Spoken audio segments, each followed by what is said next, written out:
¿Cómo están, amigos de YouTube? Bienvenidos a un nuevo capítulo de Canal Guaraman. Bueno, hoy vamos a tener nuestra sección de preguntas y respuestas, ya que, bueno, había dejado pasar algún tiempito de poder subir este video para acumular un poquito más de preguntas. He estado respondiendo algunas preguntas que me han dejado. He visto algunas que son súper interesantes y las quiero conversar acá. Y obviamente he venido arrastrando algunas que también me parecen interesantes. No tenía la info, pero ahora sí ya cuento con ellas. Entonces vamos a comenzar a responder sus preguntas.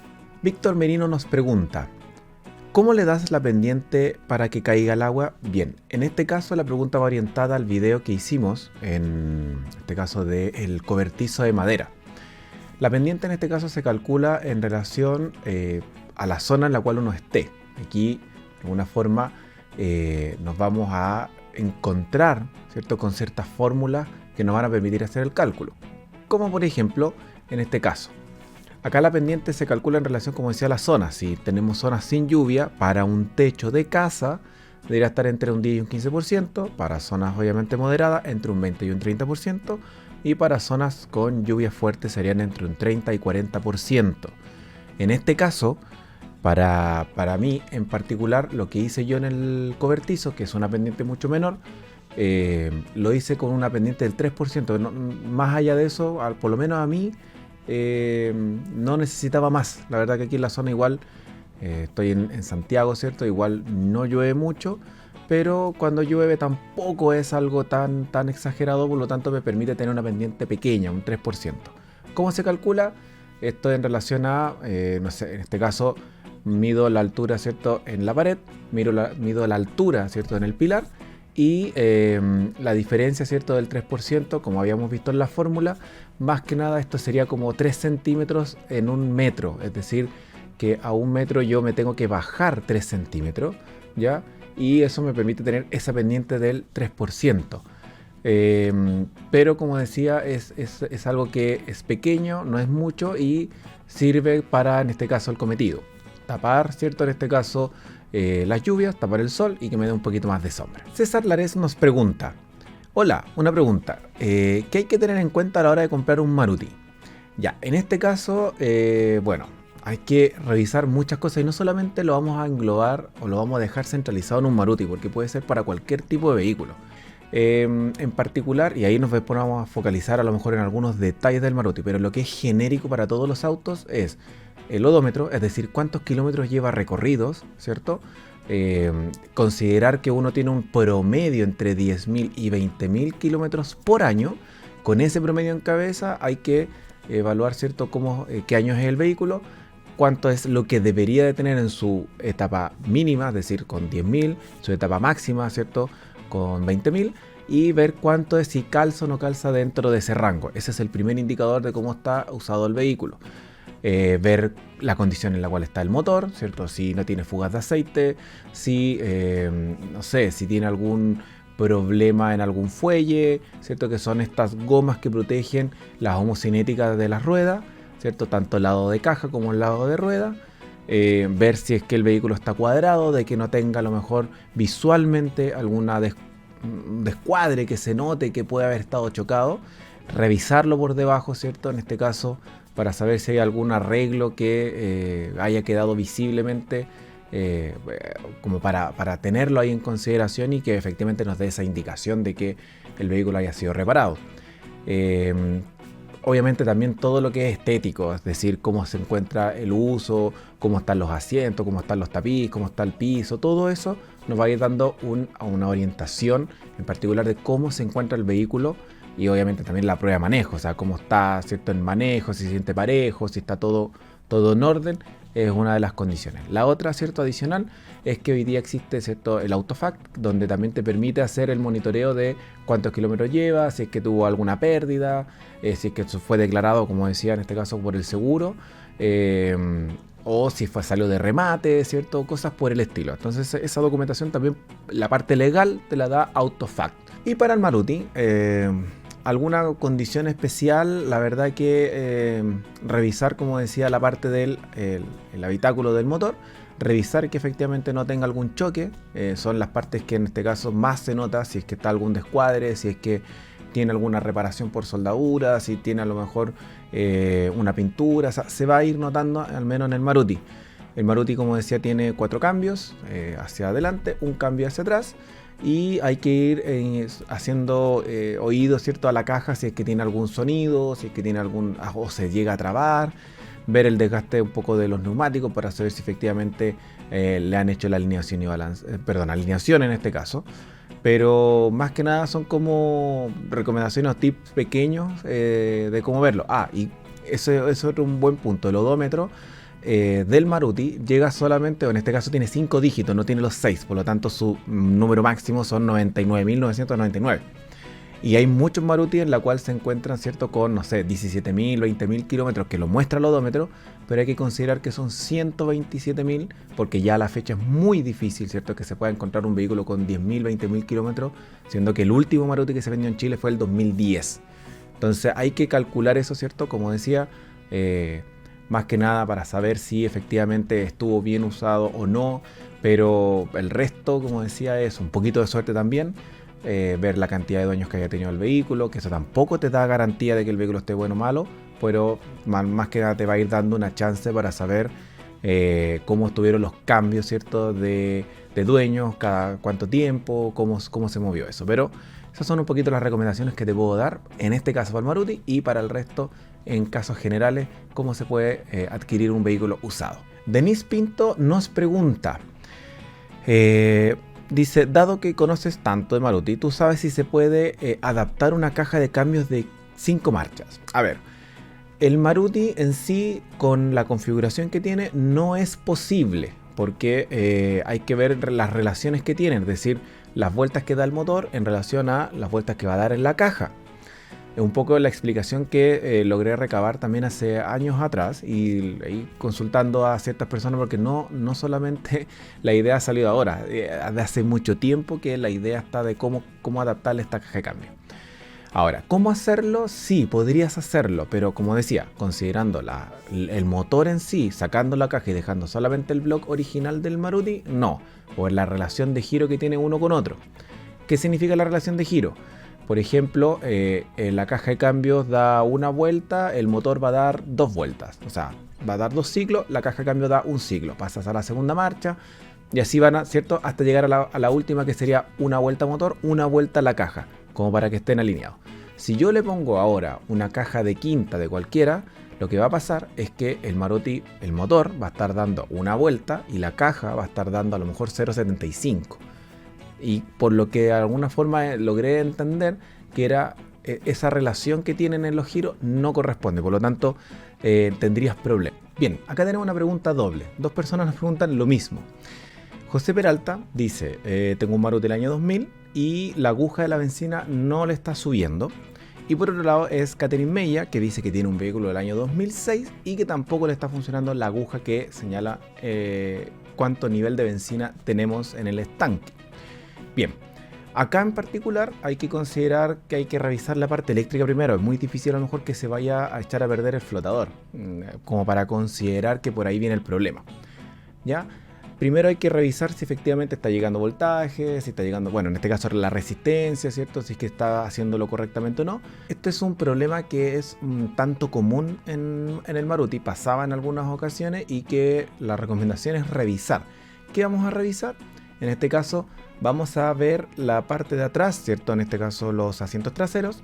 Y en esta zona de aquí, al sacar este asiento, dentro nosotros contamos con las conexiones que tiene tanto para el flotador como para la corriente de la bomba. Y esto es lo que nosotros vemos dentro, ¿cierto? Al sacar esta zona de acá, que es súper difícil llegar, pero esta zona de acá es la que nosotros vamos a ver una vez que saquemos el asiento. Y estos conectores, como decía, uno es el que le manda la señal, ¿cierto?, de corriente, ¿cierto?, a todo este sistema, y el otro es el indicador para que nosotros podamos ver, ¿cierto?, cuál es el nivel de combustible que tiene en este caso el tanque. Igual les recomiendo que puedan ir a un eléctrico y que en relación a este mensaje y cómo obviamente arreglarlo, ustedes lo puedan ver con ellos. Es decir, vean en la parte de atrás del asiento, levántenlo y hagan los testeos correspondientes, vean que efectivamente esté bien conectado los conectores, y con eso ustedes van a garantizar de que va a llegar bien la corriente y los niveles de benzina van a empezar a marcar bien. Jorge Navarro nos pregunta: compadre, una pregunta, por casualidad, ¿sabes dónde está el filtro de polen o de cabina? Muchas gracias. Bien, el Maruti no tiene filtro de polen, ahí hay que dejarlo súper en claro. El Maruti solamente tiene una calefacción, donde en el interior trae una turbina que hace que, obviamente, con el radiador, que una vez que caliente el radiador con todo el agua que viene del motor, inyecta, ¿cierto?, ese aire caliente hacia el vehículo, el habitáculo. Ahora, no sé a lo mejor de dónde nos estaría hablando, pero hay que considerar que en algunos países, como por ejemplo Paraguay, este vehículo llegó con aire acondicionado. O en la India salió con aire acondicionado. Acá en Chile nunca llegó con aire acondicionado, y si hay alguno, es muy poquito que mandaron a pedir a lo mejor las piezas y la hicieron la instalación. Ahí conocemos un par de personas que sí lo hicieron y que tienen todos los implementos y que se hizo la instalación. Pero no sé si efectivamente se también tiene o no tiene un filtro de polen, porque se entendería de que es para los de aire acondicionado, pero para la calefacción del Maruti, que es así nomás, con un radiador y un ventilador que tira ese aire caliente adentro, no tiene filtro de polen, ¿ya? Y ahí a lo mejor quedaría confirmar si es que efectivamente para los que tienen aire acondicionado trae el filtro y en dónde. Así que ahí les dejo la tarea a aquellos que tengan ese vehículo con aire acondicionado y que nos comenten si efectivamente es así o no, si trae o no trae filtro de polen según el vehículo que tengan ustedes. Ricardo Colque nos pregunta: buenas tardes, saludos desde Calama. Oye, un saludo a Calama. Tiene un problema en el sensor de oxígeno que dice que está roto y que tironea y explosiona, y bueno, más que nada tiene como problemas en relación a el funcionamiento. Considerar que el sensor de oxígeno, ¿cierto? Este que se encuentra en este caso en la línea de escape, nos va a ir dando un testeo para saber qué tan rica o pobre se encuentra la mezcla. Y esto obviamente es a razón de la salida, porque yo testeo, ¿cierto? Le inyecto aire, le inyecto benzina, hago la explosión y veo si en los niveles que salen los gases de explosión, cuánto nivel de benzina quedó, cuánto nivel de aire quedó, y más que nada eso va mandándole parámetros dentro al computador del vehículo para que vaya ajustando inyección, aire, ¿cierto? Como obviamente con otros sensores que tiene también el vehículo. En ese aspecto, para eso tiene ese funcionamiento.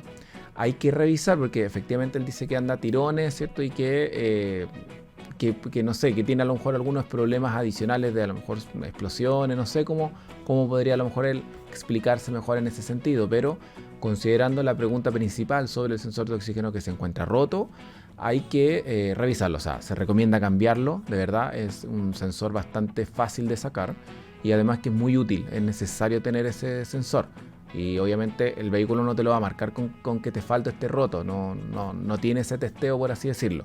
Pero como decía, es un sensor muy muy bueno y hay que tenerlo, hay que repararlo si está malo. Así que te recomiendo en este caso que compres un sensor nuevo, lo reemplaces y veamos si que efectivamente ya funciona mejor o no tu vehículo. Pero también te recomiendo que lo puedas llevar a un mecánico o un eléctrico que te permita evaluar si efectivamente hay algún problema adicional en relación a los problemas que mencionas en el comentario. Paulina Cárcamo nos pregunta: hola, recién descubrí tu canal y me encanta. Oye, muchas gracias por tu mensaje, se agradece bastante. Mi Maruti dice que es del año 2001 y tiene problemas eléctricos, se apaga andando, y que ojalá pudiéramos subir algún tipo de video con el nombre de los cables para que ella pudiera comprarlos y cambiarlos. ¿Ya? Bueno, en este caso hay que revisar a qué cables se está refiriendo, primero que todo, como para saber si efectivamente se refiere a lo mejor a los cables de bujía. Dice que tiene problemas eléctricos, que se le apaga andando el vehículo. Hay que revisar, porque la verdad que es súper complejo tratar de explicar qué podría llegar a ser sin tener ninguna prueba, sin haberle hecho ningún testeo, sin haberle hecho nada. Es súper complejo poder diagnosticarlo desde aquí. Pero en relación a la memoria, tratar de recordar los problemas comunes que teníamos con el vehículo, bueno, en este caso pueden ser los cables de bujía que puedan estar ya cortados por dentro o que hayan quedado mordidos. Muchas veces pasaba que el radiador con el motor queda muy cerca y la gente quedaba, los cables en realidad se movían, no los ponían ahí, pero se movían y quedaban cerquita del radiador con el motor, y por lo tanto al vibrar empezaba a cortar el cable y eso hacía que saltar a la chispa, ¿cierto? Desde el cable hacia cualquier parte del motor y empezar a, ¿cierto? A bajar su funcionamiento. Es probable que pueda ser por ahí. También lo más, ¿cierto? Complejo es que tengas que hacerle otro tipo de mantención, revisión, ¿cierto? De otros sensores, revisión de, no sé, puede ser inclusive hasta la bobina que pueda estar funcionando de forma incorrecta, puede ser de que esté mal puesto a punto, puede ser un montón de factores. Entonces, desde ese punto de vista, te recomiendo que lo lleves a un mecánico, que puedas explicarle este problema, pero no cambies nada todavía, porque la verdad que sin tener a lo mejor mayores antecedentes de cómo poder reparar el vehículo, o en este caso, cómo saber repararlo y cuál es el problema que debemos atacar, no haría nada, porque a lo mejor estarías haciendo un gasto innecesario de algo que completamente era otra cosa. Entonces, como te digo, te recomiendo que lo puedas llevar a un mecánico, que lo revise, que le dé una vuelta, ¿cierto? A lo mejor los problemas más comunes, como te decía, cables de bujía, revisar, ¿cierto? Si las bujías están buenas, revisar si el vehículo está a punto, ver si a lo mejor tenemos algún otro mal funcionamiento que él pueda detectar. Entonces, esa es mi recomendación, que lo puedas llevar a un mecánico.